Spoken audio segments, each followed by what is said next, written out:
말씀은 창세기 35장 1절로부터 15절까지의 말씀입니다. 창세기 35장 1절로부터 15절까지의 말씀을 합독하여 올립니다. 함께 읽습니다. 하나님이 야곱에게 이르시되 일어나 베델로 올라가서 거기 거주하며 네가 내 형 에서의 낯을 피하여 도망하던 때에 네가 나타났던 하나님께 거기서 제단을 쌓으라 하신지라. 야곱이 이에 자기 집안 사람과 자기와 함께한 모든 자에게 이르되 너희 중에 있는 이방 신상을 버리고 자신을 정결케 하고 너희들의 의복을 바꾸어 입으라. 우리가 일어나 베델로 올라가자. 내 환난 날에 내게 응답하시며 내가 가는 길에서 나와 함께 하신 하나님께 내가 거기서 제단을 쌓으리 하노라 하매 그들이 자기 손에 있는 모든 이방 신상들과 자기 귀에 있는 귀걸이들을 야곱에게 주는지라.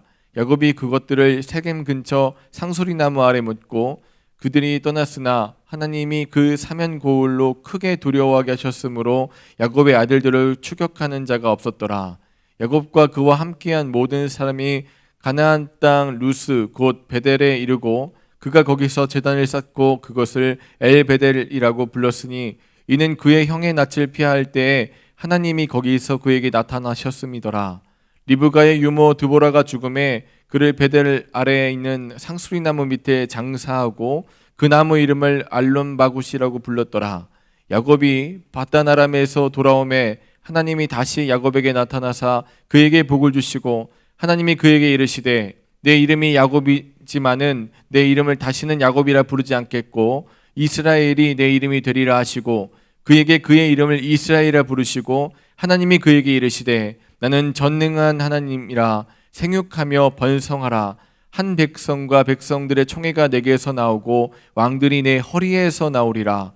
내가 아브라함과 이삭에게 준 땅을 내게 주고 내가 내 후손에게도 그 땅을 주리라 하시고 하나님이 그와 말씀하시는 곳에서 그를 떠나 올라가신지라. 야곱이 하나님이 자기와 말씀하시던 곳에 기둥 곧 돌기둥을 세우고 그 위에 전제물을 붓고 또 그 위에 기름을 붓고 하나님이 자기와 말씀하시던 곳의 이름을 베델이라 불렀더라. 아멘. 이제 34절에서 이제 우리가 디나 사건이 나오는데 이게 이제 조금 한번 같이 살펴볼 수 있는 게 우리가 하나님을 이제 족장들 이름 좀 나열하면 1대 족장 이름이 뭐죠? 아브라함. 그다음에요? 이삭. 그다음에 야곱까지 이르게 되는데 재미있는 게 있어요. 여러분 이제 만약에 예를 들어서 남자가 그래도 이게 뭐 밖에 나가서는 다른 남자들한테 좀 이렇게 뭐 치이기도 하고 좀 문제가 생기지만 그래도 이제 힘을 쓸 수 있는 곳이 어디입니까? 자기 이제 가정 와서는 그래도 이제 자기 이제 부인한테 아내한테 좀 큰 소리도 좀 치고 그러니까 자기가 좀 보호할 수 있는 이렇게 울타리 안에 있는 사람이잖아요. 아내는. 근데 이제 여자들 중에 이제 아브람 같은 경우에는 아내가 누구였어요? 사라가 있었고 이삭은요? 리브가. 야곱은 이제 부인이 아니라 이제 딸이 지금 문제를 당하는데 이름이 디나예요. 지금 그러니까 소위 말해서 자기가 얼마든지 자기 힘으로 지켜낼 수 있을 거라고 생각했던 자기 안사람들, 그러니까 자기 부인, 자기가 자기의 소유처럼 되어 있는 자기 이제 여자들을 족장들이 지켜낼 수 있는가, 능력이 있는가를 봤더니 그는 어떤 사람들이에요? 아브라함도 무능했고 이삭도 무능했고 우리가 이제 34장에서 보니까 이 야곱도 어땠습니까? 자기 딸을 지켜내지 못하죠. 무능하게 잃고 맙니다. 그래서 그러면서 어떤 상태냐면 자기 목숨도 지금 이제 간당간당한 거죠. 자기 지금 자기 가장 옆에 있는 근접한 거리에 있는 자기 여자 지켜줄 능력도 안 되고 그 여자 지켜주는 능력을 떠나서 누구도 못 지켜요? 나도 못 지켜요. 나도 내 힘으로 안 돼. 그러니까 진짜 이렇게 해서 사라도 잃을 뻔하고 리브가도 잃을 뻔하고 디나도 이제 거의 잃을 뻔해서 이제 자기도 자기 생명부터 자기 이제 이뤄놨던 것들을 다 잃게 생겼는데 누가 이 상태에서 개입하시는 거예요? 그렇죠. 하나님이 이 모든 사람들 안에서 개입하셔서 문제를 해결해 주시죠. 그래서 우리가 이제 살펴본 것처럼 사라 같은 경우에는 이제 그 애굽에서 파라오한테 한번 뺏길 뻔하고 또 이제 가나안 들어와서는 아비멜렉한테 한번 뺏길만 하고 또 이제 리브가도 아비멜렉한테 한번 뺏길 뻔했는데 살려주시고 지금 이제 디나 같은 경우에는 어떻게 돼 있습니까? 이제 이 디나로 인해서 그 세겜의 그 사람들 다 죽였잖아요. 할례 이제 밖에 해놓고는 아파하는 동안 3일째 쳐들어가고는 다 죽였어. 근데 이 소문이 그 지역에 있는 가나안 사람들한테 다 나는 거예요. 아, 저 놈들은 계약을 해놓고는 약속을 어기고 우리를 죽이는 놈들이다. 저것들 다 없애버려야 돼. 이제 진짜로 얼마든지 그 주변에 있는 사람들이 가나안 족속들은 다 서로 이제 형제니까 얼마든지 같이 와서 계약을 어긴 그들을 갖다가 멸절할 수 있는 상황인데 하나님께서 어떻게 개입하시죠? 그들을 온 그 고을들이 어떻게 하게 하셨대요? 크게 두려워하게 하셨다고 하나님이 얘기하세요. 자, 한번 읽어볼까요? 자, 아들들을 쫓아오지 못하겠다고 이제 성경에 돼 있죠.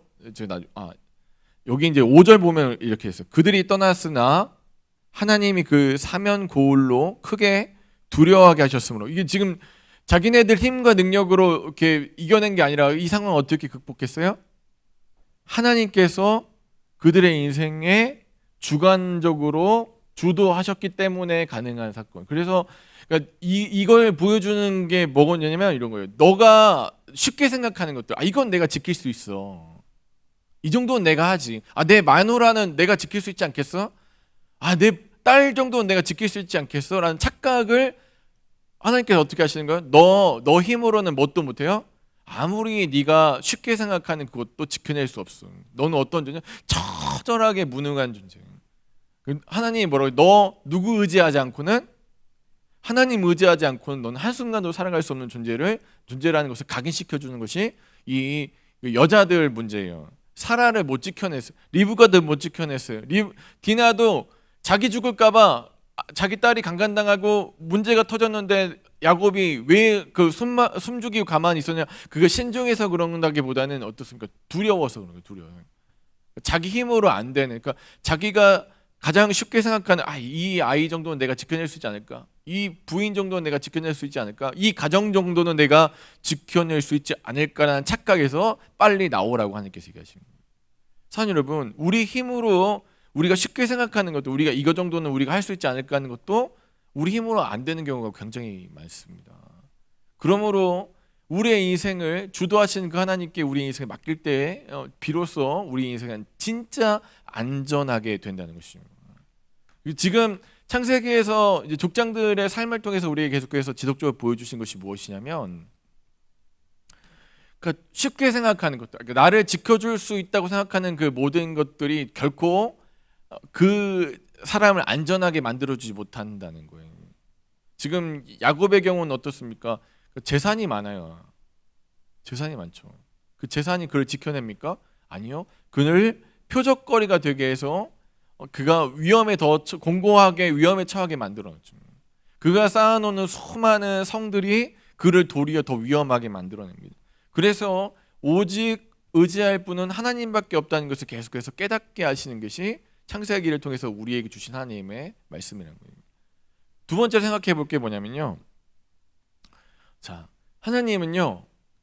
그러니까 이제 지금 이제 예전에 제가 어떤 이제 그 무당하시다가 목사님 되신 분이 어떤 얘기를 해요. 그러니까 이제 저한테 제가 물어봤어요. 목사님, 이제 그분이 막 이렇게 유명한 법사였대요. 이렇게 뭐 법사가 뭐 하는 사람인지 잘 모르겠는데, 아무튼 이렇게 무당들이 뭐 얘기를 한대요. 막 이렇게 이제 가짜 무당들 있잖아요. 너 집에 뭐 저게 고목나무 하나 심겨져 있지? 그러는 그거 없는데요. 그거 있었으면 넌 죽었어. 뭐 그러는 사람들 있잖아요. 그런 거 말고 그냥 진짜로 막 이 사람이 앞으로 어떻게 될지 술술 맞추는 그런 사람들이 있대요. 근데 그런데 예수 믿는 사람들은 점괘가 안 나온대요. 그래서 왜 그러냐 했더니 그게 자, 죽은 물고기는 어떻게 해요? 물살에 떠내려가니까 대충 나온대요. 아, 이 사람 어떻게 되겠네. 죽은 물고기는 무사히 떠내려가는데 예수 믿는 사람들은 하나님이랑 같이 살아있는 물고기이기 때문에 점을 쳐줘도 어떻게 될지 모르는데요.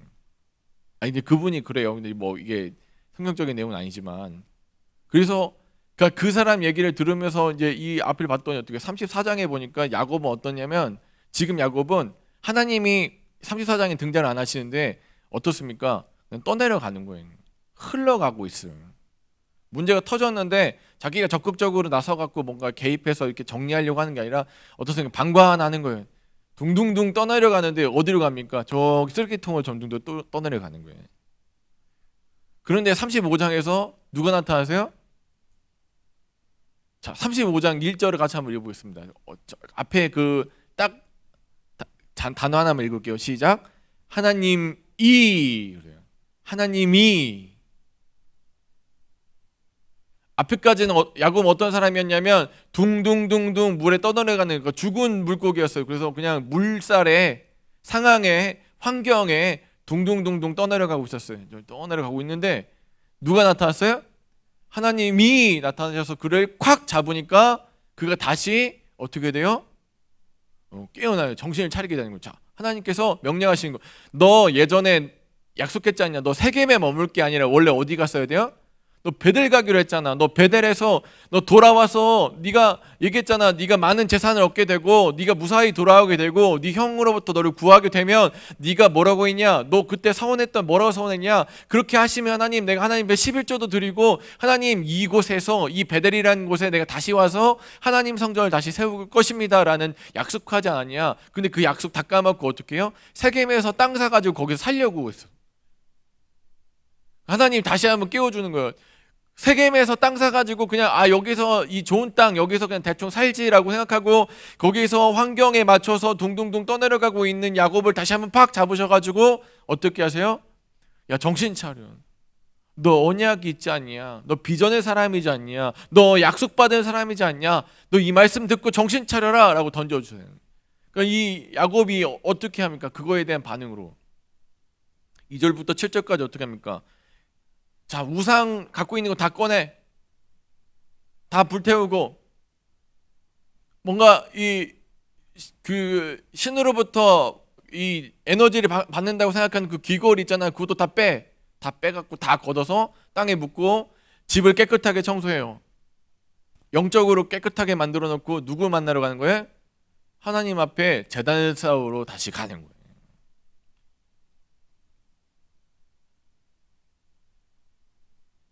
사랑하는 여러분, 비전을 잃어버리면 하나님의 말씀을 잃어버리고 언약을 잃어버리면 사람은 어떻게 되냐면 그냥 둥둥 떠다녀요.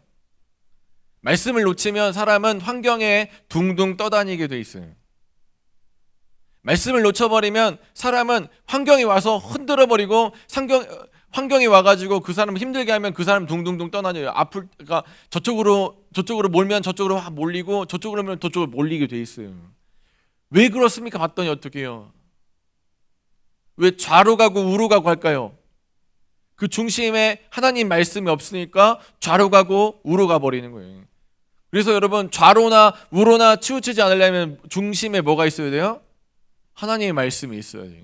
말씀을 잃어버린 야곱이 좌로 가고 우로 가고 환경에 이리저리 채이면서 떠내려가고 있으니까 하나님 어떻게 그를 갖다가 부르셔서 그를 낚아채셔가지고 그에게 얘기해 주십니다. 너 비전 잊어버렸지. 너 말씀 잊어버렸지. 너 나랑 약속했던 거 잊어버렸지. 너 언약 잊어버렸지. 그 언약을 다시 한번 일깨워 주시니까 야곱이 정신 차리는 거예요. 아 맞다. 내가 이렇게 저기로 떠내려가고 저기로 떠내려갈 인생이 아니구나.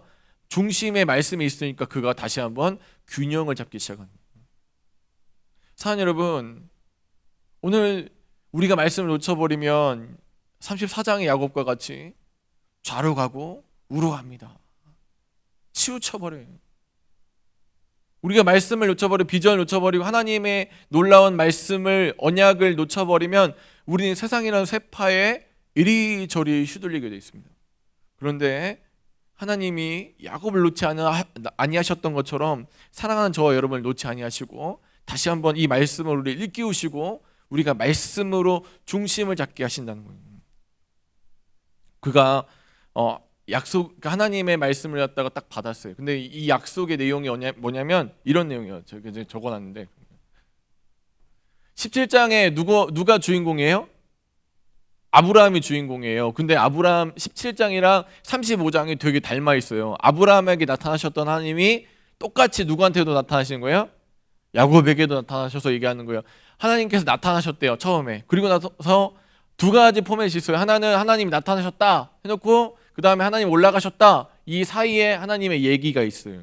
근데 그 하나님이 아브라함한테도 똑같은 얘기 하시고 이 야곱한테도 똑같은 얘기 하시는데 자기를 뭐라고 하시는 거예요? 나는 전능한 하나님이다 그래요. 엘샤다이 그래요. 나는 전능한 하나님이다.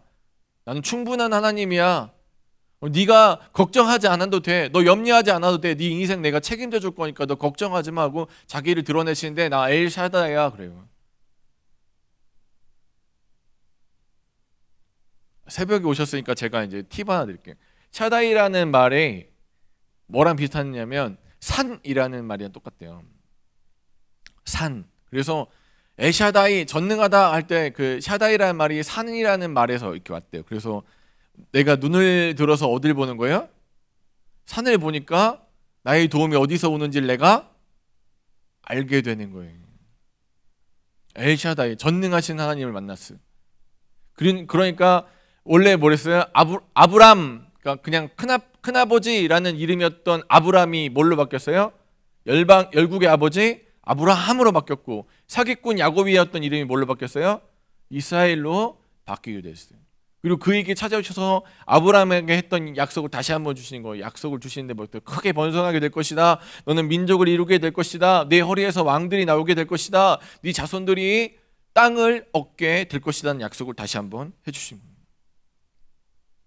둥둥둥 떠다니던 인생을 하나님이 낚아채셔서 그에게 다시 한번 비전을 신겨주시니까 그의 인생이 변화된다.